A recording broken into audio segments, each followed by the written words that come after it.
Break کے بعد ایک مرتبہ پھر خوش آمدید۔ نیو نیوز کی بجٹ ٹرانسمیشن جاری ہے۔ آپ کے سامنے مختلف تجزیہ کار، مختلف معاشی تجزیہ کار اور اس کے ساتھ ساتھ سوسائٹی کے مختلف سیکٹر سے ایسے لوگ جو معیشت کے اوپر خاص نظر رکھتے ہیں ان سے بات ہو رہی ہے۔ ان سے پوچھا جا رہا ہے کہ ایک عام آدمی کا چولہا کیسے جلے گا۔ خاص طور پر ہماری اس ٹرانسمیشن کا آج جو دار و مدار ہوگا یا اس کا جو مرکز ہوگا وہ یہی ہوگا کہ بجٹ کے گورکھ دھندا، الفاظ کا گورکھ دھندا جو ہے وہ ایک عام آدمی کے کچن کو متاثر بھی کرتا ہے اور ٹھیک بھی کرتا ہے۔ یہ جو حکومت کا ایک خیال ہے یہ ایک عام آدمی کیسے سمجھ پائے گا اور اپنے کچن کا بجٹ ٹھیک کیسے کر پائے گا۔ ہمارے ساتھ موجود ہے چودھری انور صاحب، چیئرمین ہیں کسان اتحاد پاکستان کے۔ ان سے بھی پوچھیں گے کہ ایگریکلچر میں خاص طور پر جو سب سے زیادہ اس سال میں گروتھ دکھائی دی ہے وہ ایگریکلچر سیکٹر کے اندر ہے، اور ایک عام آدمی کا چولہا تبھی جلتا ہے کہ جب اس کو زرعی اجناس جو ہیں وہ سستے داموں مل سکیں، روٹی پک سکے گھر کے اندر، اور روٹی پکنے کے ساتھ ساتھ وہ اتنی ضرور موجود ہو کہ گھر کے تمام افراد اس سے فیضیاب ہو سکیں۔ بہت شکریہ چوہدری صاحب آپ کا۔ میر محمد علی صاحب انویسٹمنٹ بینکر ہمارے ساتھ وہ اسٹوڈیوز میں موجود ہیں، ان سے بھی گفتگو کرتے رہیں گے وقتاً فوقتاً۔ چوہدری صاحب آپ کی طرف آتا ہوں۔ زرعی جو پورا سیکٹر تھا اس میں ایک بڑی گروتھ دیکھی گئی ہے، کیا وہ گروتھ جو ہے وہ حکومت کی کسی خاص پالیسی کا سبب تھی یا اس کے اندر کسانوں کی اپنی محنت تھی کہ جس نے جو ہے وہ ملک کو اس طرف لے کر آئے کہ ملک کا جی ڈی پی کے اندر ایک بڑا اس کا شیئر بنا؟ کیا صورتحال ہے چوہدری صاحب؟ بسم اللہ الرحمن الرحیم۔ حکومت جو آج کل اعداد و شمار ایگریکلچر گروتھ کی بتا رہی ہے کہ بمپر کراپ گندم کی ہوئی ہے اور گنے کی بمپر کراپ ہوئی ہے، چاول کی بمپر کراپ ہوئی ہے، میں ان سے پوچھتا ہوں موجودہ حکومت سے، اگر گنے کی بمپر کراپ ہوئی ہے تو چینی 100 روپے کلو کیوں بیچ رہے ہو؟ سستی بیچو۔ اگر گندم کی بمپر کراپ ہوئی ہے تو آٹا 70 روپے کلو کیوں بیچتے ہو؟ سستا بیچو۔ ہم سے 1800 روپے من گندم لی ہے تو 1800 روپے من کے حساب سے آٹے کا اگر اس کا پرافٹ ڈال لیا جائے 50 روپے کلو بنتا ہے، 50 روپے کلو بیچو۔ کیوں نہیں بیچتے؟ یہ پروپوگنڈا کر رہے ہیں کہ کسان کے گھر خوشحالی آ گئی ہے، کسان بیچارہ پریشان ہے، گندم کی فصل اس نے کاٹ لیا اور رقبہ خالی ہے، پریشان اس بات پہ ہے کہ اس رقبے پہ کیا کاشت کیا جائے۔ جنوبی پنجاب کی سب سے اہم فصل کپاس ہوا کرتی تھی۔ جب میرا کسان کپاس کاشت کرتا تھا تو اس کے ساتھ ہی اس کے گھر خوشحالی آنا شروع ہو جاتی تھی۔ آج کپاس کی فصل جنوبی پنجاب میں برباد ہو گئی ہے۔ کس نے برباد کی؟ وہ لوگ موجود ہیں، وہ خود تو کروڑ پتی ہو گئے، پیسٹی سائیڈ والوں نے برباد کر دی۔ 2 نمبر دوائی کیا 100 نمبر دوائی بیچی، کسی نے 10 سپرے کیے، کسی نے 12 کیے۔ سفید مکھی کے خلاف سفید مکھی نہیں مری، کپاس کا پودا کالا ہو کے مر گیا۔ جو بھی میرا کاشتکار کپاس کاشت کرتا ہے وہ مالی طور پہ خسارے میں جا رہا ہے۔ ان سے یہ تو پوچھو کہ اس سال کپاس کتنی کاشت ہے، کپاس کو زندہ دوبارہ کیسے کیا جا سکتا ہے، یہ ہم سے پوچھے، کیونکہ ہم پریکٹیکل کاشت۔ لیکن چوہدری صاحب آپ کی ساری بات اپنی جگہ، لیکن وزیر اعظم پاکستان یہ دعویٰ کرتے ہیں، چوہدری صاحب وزیر اعظم پاکستان یہ دعویٰ کرتے ہیں، انہوں نے برملا میڈیا کے اوپر سب کے سامنے یہ کہا کہ پورے پاکستان کی تاریخ میں کبھی کسان کو اتنا فائدہ نہیں ہوا ہوگا، کبھی ایگریکلچر سیکٹر کو اتنا فائدہ نہیں ہوا ہوگا جتنا گزشتہ سال ہوا۔ لیکن آپ کہتے ہیں کہ کسان رو رہا ہے، پریشان ہے، کسان کو جو ہے وہ 2 نمبر 5 نمبر 10 نمبر پیسٹی سائیڈ مل رہی ہیں۔ اگر یہ سب کچھ ہو رہا ہے تو پھر یہ پیداواری ہدف کیسے جو ہے ہمارے سامنے ایک فگر کی صورت میں آیا؟ گزارش یہ ہے اگر پیداواری ہدف ان کا پورا ہو گیا، یہ گن پوائنٹ سے گھروں سے کیوں گندم اٹھا رہے ہیں؟ یہ جہاں ان کو اطلاع ملتی ہے کہتے ہیں وہاں سے سٹاک 500 بوری اٹھا لی، تو یہ بوریاں تو اٹھانا بند کریں۔ کون سے ان کے ہدف پورے ہوئے ہیں؟ ذخیرہ اندوزی ہوتی ہے نا چوہدری صاحب، ذخیرہ اندوزی کو تو بند کرنا حکومت کا کام ہے نا۔ یہ ذخیرہ اندوزی کون کرتا ہے؟ میرا کسان کرتا ہے، گھر سے اٹھا رہے ہیں، چھوٹا کاشتکار کرتا ہے جو 10-20 من گھر میں رکھتا ہے۔ ذخیرہ اندوزی بھی تو گورنمنٹ کے بندے کرتے ہیں۔ یہ MNA MPA کرتے ہیں. یہ شوگر ملیں جو ہیں جن کو شوگر مافیا اب کہا جاتا ہے, یہ جہانگیر ترین کی سب سے زیادہ شوگر ملیں ہیں. وہ عمران خان کو سب سے زیادہ فنڈ دیتے تھے. عمران خان اس کا طیارہ الیکشن میں استعمال کرتا تھا. آج جہانگیر شوگر مافیا ہو گیا. آج اگر میں مانتا ہوں کہ اگر یہ مافیا ان کو قرار دیتے ہیں تو ان کے پاس کوئی مل ہے جو ہمارا گنا خرید لے گے. یہ کہتے ہیں ان کو جیل میں بند کر دو. جو شوگر مل کا مالک ہے اس کو جیل میں بند کر دو. چوہدری صاحب آپ کا یہ سارا نوحہ اپنی جگہ, آپ کا یہ نوحہ اپنی جگہ, لیکن ایک وفد وزیراعظم پاکستان سے کسانوں کا ملا اور اس کے بعد انہوں نے جو کچھ میڈیا کے اوپر بات کی, جو کچھ بتایا لوگوں کو, جو کچھ ہمیں بتایا, وہ تو کم از کم وہ نہیں تھا جو آپ بتا رہے ہیں. تو یہ وہ وفد کیا خلائی مخلوق تھا کہ جو آ کے یہاں پر ملا؟ وہ بھی تو ظاہر کسان تھے نا. تو انہوں نے جب ایک چیز کو ٹھیک قرار دیا, ایک چیز کو حکومت کی تعریف کی. یہ آپ نے بہت اچھا سوال تھا, یہ آپ نے بہت اچھا سوال کیا. اب میرا جواب سنو. وہ کسان اتحاد کے نمائندے بن کے گئے, ایک بھی اس میں کسان اتحاد کا نمائندہ نہیں تھا. وہ کسان ہی نہیں تھے, وہ کاشتکار ہی نہیں تھے. اگر ایک مولوی صاحب بڑی داڑھی والے فرما رہے تھے, میں نے خود ان کی انٹرویو سنا کہ آج ہمیں اتنی خوشی ہوئی کہ وزیر اعظم میں کسانوں کو بلایا گیا.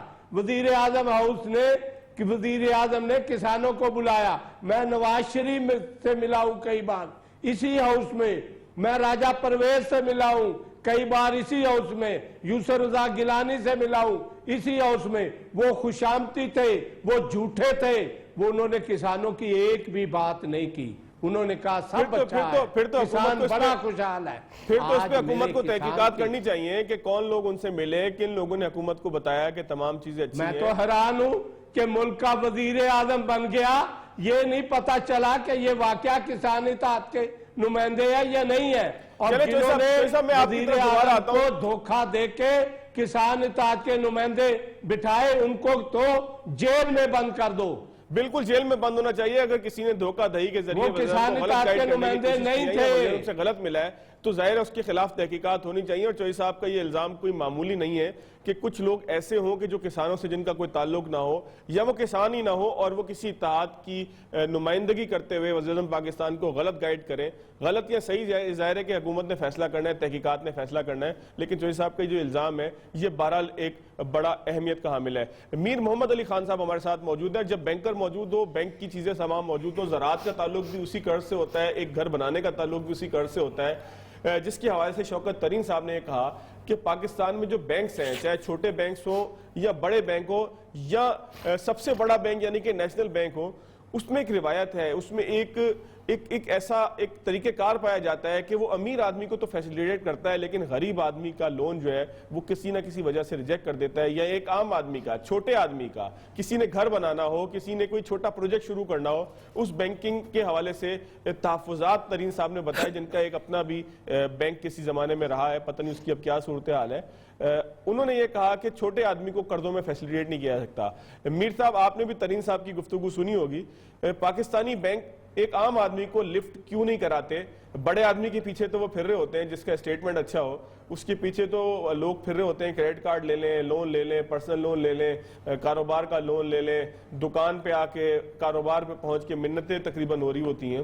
منتیں کہہ لیں یا اس کو کہہ لیں سیلز کا ایک طریقہ ہوتا ہے, وہ ساری سیلز عام آدمی کے ساتھ کیوں نہیں ہوتی؟ آپ کیا کہتے ہیں؟ آپ بینکنگ کو بڑے قریب سے جانتے ہیں. دیکھیں, سب میں پہلے تو جو ترین صاحب نے کہا وہ پارٹلی صحیح کہا. دنیا میں یہی ہوتا ہے کہ large corporations and high net worth individuals کو آسانی سے قرضے دیے جاتے ہیں.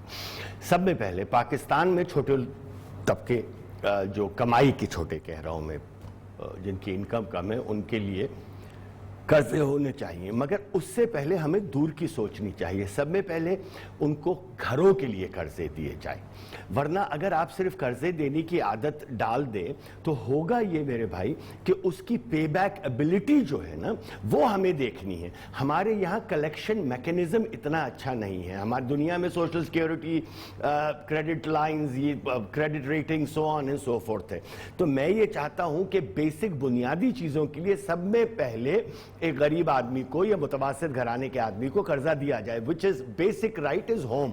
گھر کے لیے 15 سے 30 سال کے لیے قرضہ دیا جائے, موٹر سائیکل ہے, گاڑی ہے, اس سے زیادہ بھی میری نظر میں ایجوکیشن کے لیے قرضہ دیا جائے. اتنے اچھے بچے ہیں جن کے گریڈز بہت اچھے ہیں مگر وہ ایک پرائیویٹ مہنگی یونیورسٹی میں اس لیے نہیں جا سکتے کہ ان کے ماں باپ وہ افورڈ نہیں کر سکتے. اسکالرشپس کا میکنزم نہیں ہے. اسکالرشپ چھوڑ دیں آپ, دیکھیں نا دنیا میں بہت کم ہوتی ہے اسکالرشپ. میں نے بھی قرض لے کے پڑھا ہے, میں نے بھی ریٹگرز میں قرض لے کے پڑھا ہے وہاں پہ, جو میں آپ کو بھی بریک میں سٹوری سنا رہا تھا.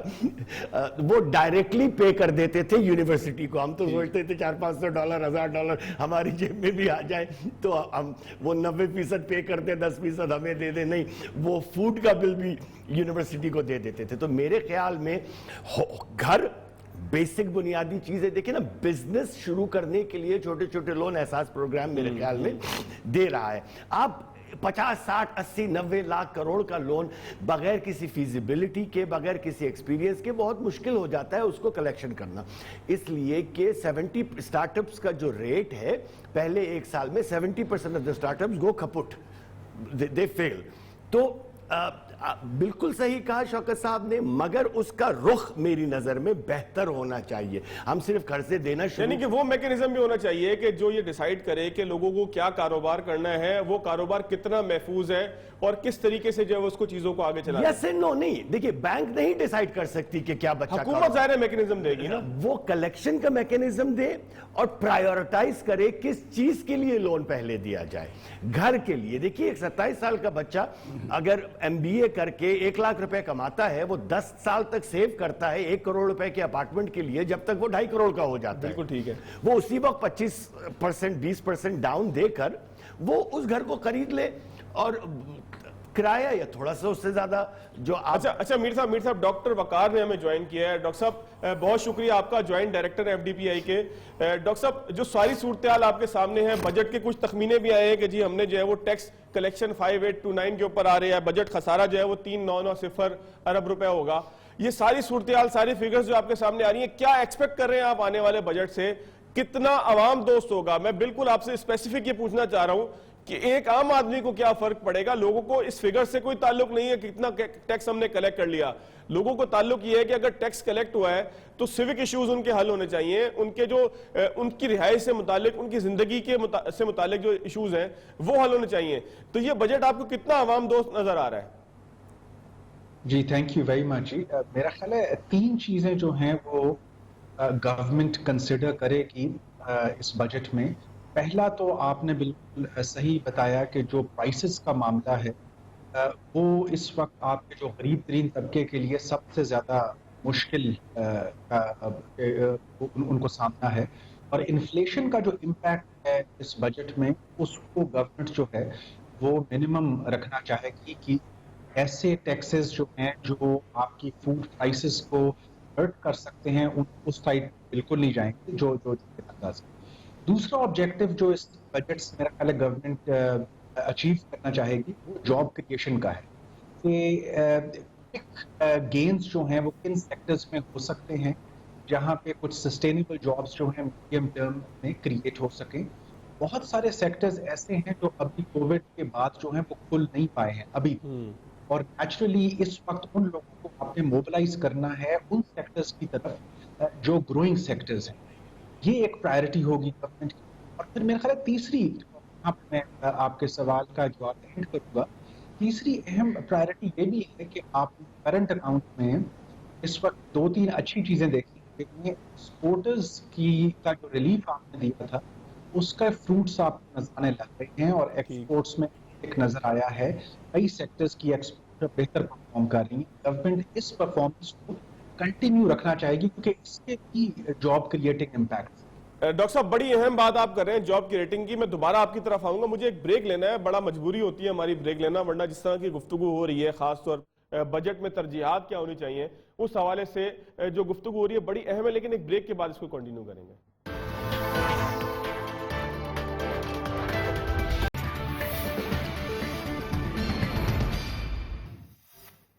بریک کے بعد ایک مرتبہ پھر خوش آمدید. ہمارے ساتھ مہمان موجود ہیں. بات ہو رہی ہے بجٹ پہ کہ بجٹ سے عام آدمی کیا توقع کرے, عام آدمی کا کچن کیسے چلے گا, کیا عام آدمی کے لیے بجٹ میں کوئی ریلیف ہوگا, کیا سبسڈی کے ذریعے لوگوں کو ریلیف دینا یہ ٹھیک عمل ہے کہ حکومت کے خزانے سے پیسے اٹھا کے لوگوں کو سبسڈی دیں، یا لوگوں کو اس بات پہ تیار کریں کہ وہ ایسے کاروبار کریں کہ وہ خود بھی کما سکیں اور ملک کی ترقی کے پہیے کے اندر اس کے اندر بھی کوئی موبل پانی ڈال سکیں، ملک ترقی کی طرف جا سکے؟ یہی بات ہو رہی ہے۔ میر محمد علی خان صاحب اسٹوڈیوز میں ہمارے ساتھ موجود ہیں، چودھری انور صاحب چیئرمین کسان اتحاد ہمارے ساتھ موجود ہیں لنک کے اوپر، اور ڈاکٹر وقار صاحب ہمارے ساتھ موجود ہیں سیٹلائٹ لنک کے اوپر۔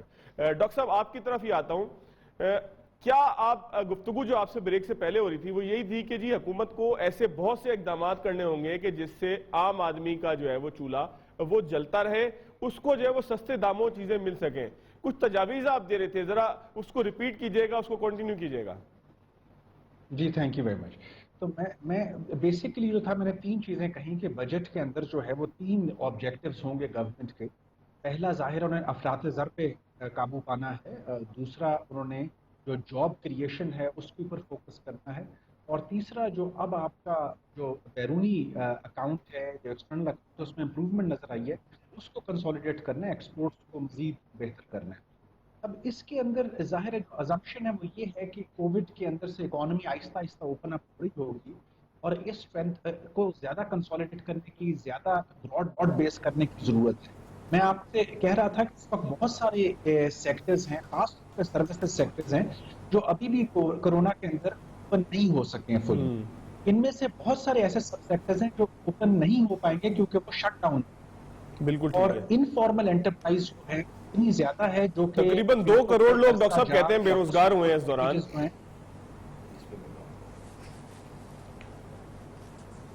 ڈاکٹر صاحب میں کہہ رہا ہوں کہ 2 کروڑ لوگ تقریباً فگر آئی ہے کہ بے روزگار ہوئے ہیں کووڈ کے دوران۔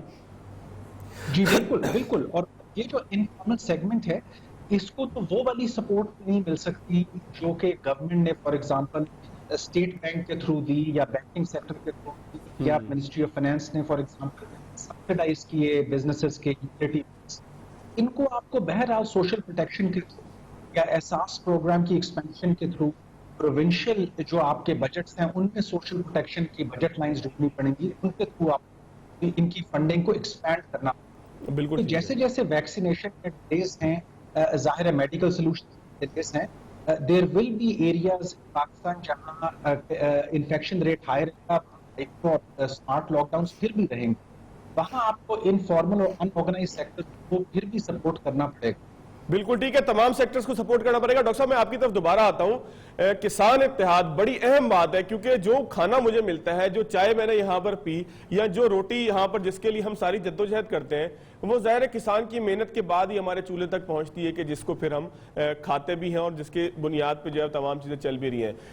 چودھری انور صاحب ہمارے ساتھ موجود ہیں۔ چودھری صاحب آپ کافی ناراض ہیں حکومت سے کہ حکومت نے آپ کو ایسا کوئی سپورٹ نہیں کیا کہ جس کی بنیاد پہ کسان یہ کہے کہ پروڈکشن بھی اچھی ہو سکتی ہے، یا پروڈکشن اچھی ہوئی ہے، یا حکومت کی سپورٹ کی وجہ سے پروڈکشن اچھی ہوئی ہے۔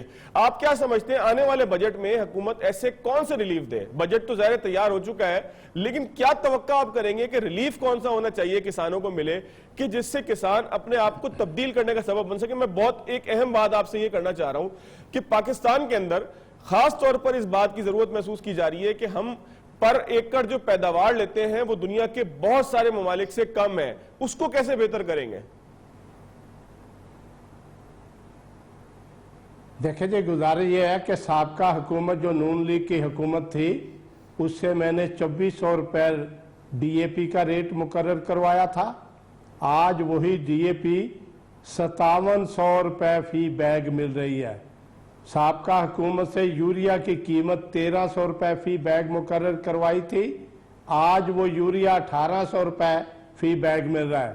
سابقہ حکومت سے بل بجلی ٹوئل 5 روپے 35 پیسے زیرو ٹیکس کے ساتھ مقرر کروایا تھا، آج وہی بجلی 7.5 روپے یونٹ 6 قسم کے ٹیکس لگا کے 16 روپے فی یونٹ بجلی ہمیں مل رہی ہے۔ 16 روپے فی یونٹ پہ کوئی کاشتکار کاشتکاری کر ہی نہیں سکتا، کیونکہ ایگریکلچر میں سب سے مہنگا ایٹم جو ہے وہ پانی ہے۔ اس بجٹ میں ہم حکومت سے یہ مطالبہ کرتے ہیں کہ کم از کم کھادیں سستی کی جائیں۔ زرعی ادویات 4 گنا بڑھ گئی ہیں اور زرعی کمپنیوں نے جن کی کمپنیاں تھیں انہوں کے ملازموں کو بھی لینڈ کروزر گاڑیاں خرید کے دے دی ہیں.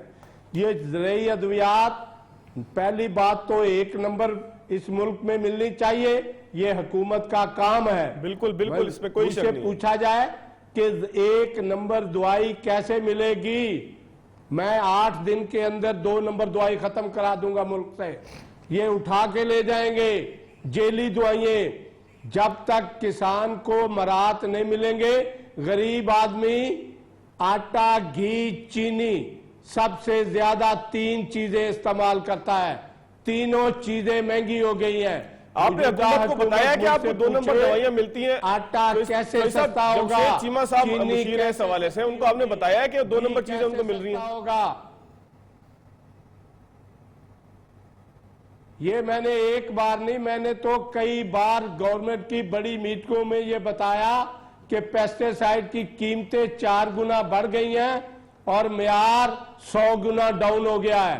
میں نے کئی بار اپنے کسان اتحاد کے جلسوں میں بتایا کہ ہم سے پوچھے حکومت, ہمیں تو یہ بلاتی نہیں ہے, یہ تو خوشامدی کو بلاتی ہے جو اس کی خوشامد کرتے ہیں کہ کسان بہت خوشحال ہے. آج میرا کسان مالی طور پہ اس قدر کمزور ہو گیا ہے کہ نئی فصل کاشت کرنے کے قابل نہیں ہے. میرا جو گندم گزری ہے, لیکن کسان نے بغیر ڈی اے پی کے گندم کاشت کی ہے. چوہے صاحب یہ بھی تو ہو سکتا ہے نا کہ جنوبی پنجاب جو آپ کا علاقہ ہے اس علاقے میں یہ مشکلات ہوں, لیکن پنجاب اور اس طریقے سے سندھ, کے پی کے دیگر علاقوں میں کسان اتنے پریشان نہ ہوں. میں خاص طور پر اگر سندھ کی بات کروں تو سندھ میں بھی ایک بہت سارا ایریا ایسا ہے کہ جہاں کے کسان اتنے پریشان نہیں ہیں جتنے دیگر اپر سندھ کے کسان جس طرح سے پریشان ہیں اس طرح لوور کے نہیں ہیں. اس طریقے سے جنوبی پنجاب کے جس طریقے سے کسان پریشان نظر آتے ہیں, ہو سکتا ہے کہ جو پنجاب کا دیگر علاقہ ہے وہاں کے لوگ اتنے پریشان نہ ہوں. تو اس کو آپ مجموعی طور پر کیسے ایک پورا مومنٹم کہہ سکتے ہیں کہ کسانوں کو کوئی سپورٹ نہیں کی گئی یا پیداوار ٹھیک نہیں ہو رہی؟ گزارش یہ ہے, جو شمالی پنجاب کی آپ بات کرتے ہیں, صرف آلو کی فصل میں ان کو بہتر ریٹ ملا, باقی وہ بھی رونا رو رہے ہیں. میرا کسان اتحاد کوئی جنوبی پنجاب میں نہیں ہے, پورے پاکستان میں ہے. میں سندھ گیا ہوں, اگر سندھ کا کاشتکار خوشحال ہے تو وہ کم از کم بیچارہ گھر تو بنا کے بیٹھ جائے, وہ آج بھی جھونپڑیوں میں بیٹھا ہے. کیا یہ خوشحالی ہے؟ کیا پیپل پارٹی ادھر بلاول بھٹو صاحب غربت غربت کے نعرے لگا رہے ہیں, وہ میرا کسان جو جھونپڑی میں بیٹھا ہے اس کو کم از کم مکان تو بنا کے دے دو, جو دن رات 0 ٹیمپریچر پہ سردیوں میں پانی لگا کے گنا کاشت کرتا ہے. 26 شوگر ملوں کا مالک آصف زرداری ہے, وہ کما رہا پیسے, میرا کسان نہیں کما رہا. میرا کسان بیچارہ, کسان تو اس کو مانتے ہیں, انسان ماننے کے لیے نہیں تیار. اگر میرے کسان شمالی پنجاب میں خوشحالی ہے تو بتاؤ کس کسان کے گھر میں ہے؟ کیا ہیرون کاشت کر کے اس کے گھر میں خوشحالی آ گئی ہے؟ وہ کیا کرتا ہے؟ یہی گندم کاشت کرتا ہے, مکئی کاشت کرتا ہے, آلو کاشت کرتا ہے, گنا ادھر کم کاشت ہوتا ہے. تو خوشحالی کس بات کی آپ کی بات سمجھ گئے. حکومت کو کسان کے استحصال کے حوالے سے پالیسی ضرور بنانی چاہیے, کسان کا استحصال نہ ہو, کہ ایک کسان جو تمام چیزیں تمام محنت کے بعد اگائے, اس کو مارکیٹ تک پہنچائے, اس کے بعد اس کو ٹھیک ریٹ نہ ملے اور کوئی اور فرد اس سے جو ہے کما کے نکل جائے. یہ سوال بہرحال رہے گا, بریک کے بعد اس کا ضرور جائزہ لیں گے. لیکن مجھے کہا یہ جا رہا ہے کہ میر صاحب کو لینے کے بجائے پہلے بریک لے لیں. بریک کے بعد جب آتے ہیں تو میں نے میر محمد علی صاحب سے بھی ایک چیز پوچھنی ہے کہ بے روزگاری کے حوالے سے وہ مجھے کہ 2 کروڑ افراد بے روزگار ہوئے, اس کے حوالے سے حکومت نے کس طریقے سے اس سے نمٹنے کا پلان آگے بنانا ہے یا بنا کے رکھا ہے, اس پہ بھی ڈسکس کریں گے آفٹر شارٹ بریک.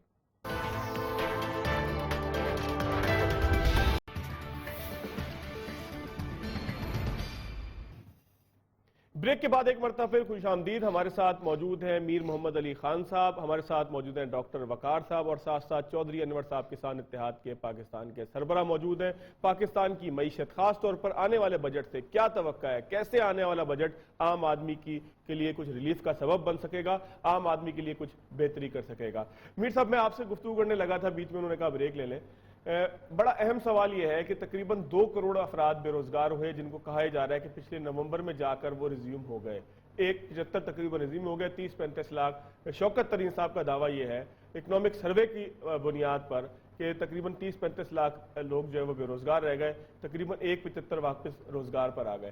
اس میں حکومت کا کہاں پہ کردار ہے؟ حکومت نے آخر ایسا کون سا کام کیا کہ لوگ واپس روزگار پر آ گئے اور بے روزگار ہوئے تھے پہلے؟ دیکھیے روزگار پر آنا کووڈ میں اور ان امپلائمنٹ ریگولرلی 2 ڈفرنٹ تھنگس ہیں.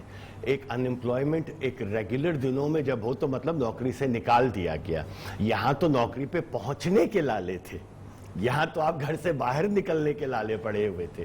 تو میرے خیال میں، اور یہ کوئی پاکستان کا فینومینا نہیں ہے، پوری دنیا میں لوگ people were not going to the office, ایک شارپ ڈراپ آیا تھا اور اسی کا وی شیپ ریکوری ہوئی ہے. پھر جیسے بجلی 6 گھنٹے خراب ہوئی، اس کے بعد صحیح آ گئی.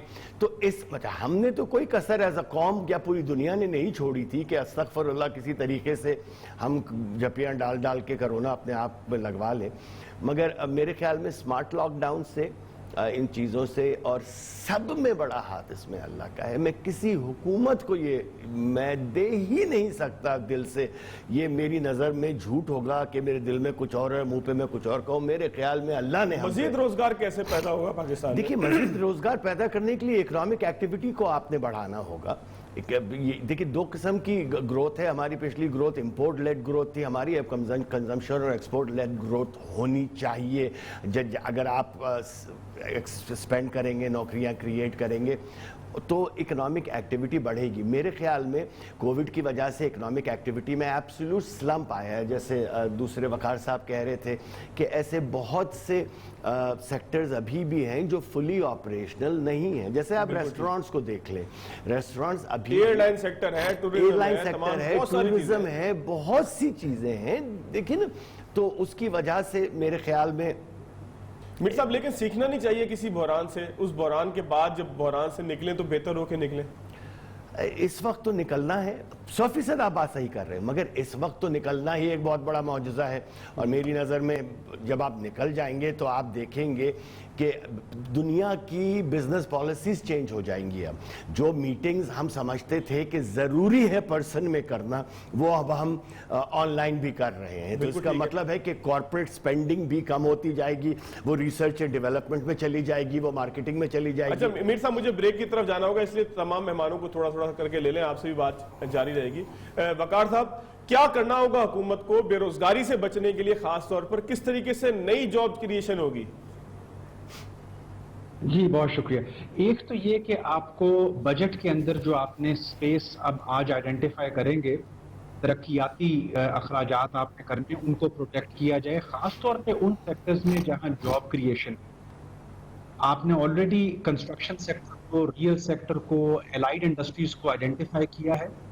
ان کو جو اسٹیٹ بینک اور بینکنگ سیکٹر کے تھرو جو انسینٹیوز دیے جا رہے ہیں وہ دسمبر تک آلریڈی موجود ہیں. ٹرف اسکیم میں بھی ایکسٹینشن ہو گئی.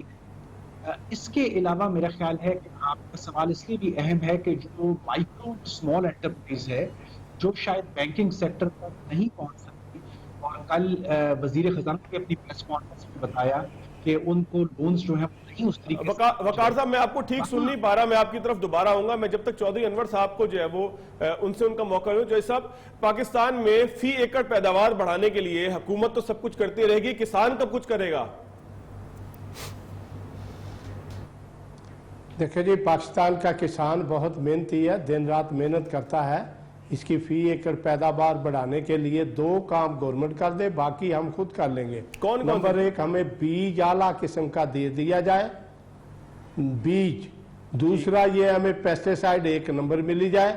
تیسرا ڈی اے پی کھادوں کے ریٹ کم کیے جائیں، پانی کے بل، بجلی کے ریٹ کم کیے جائیں.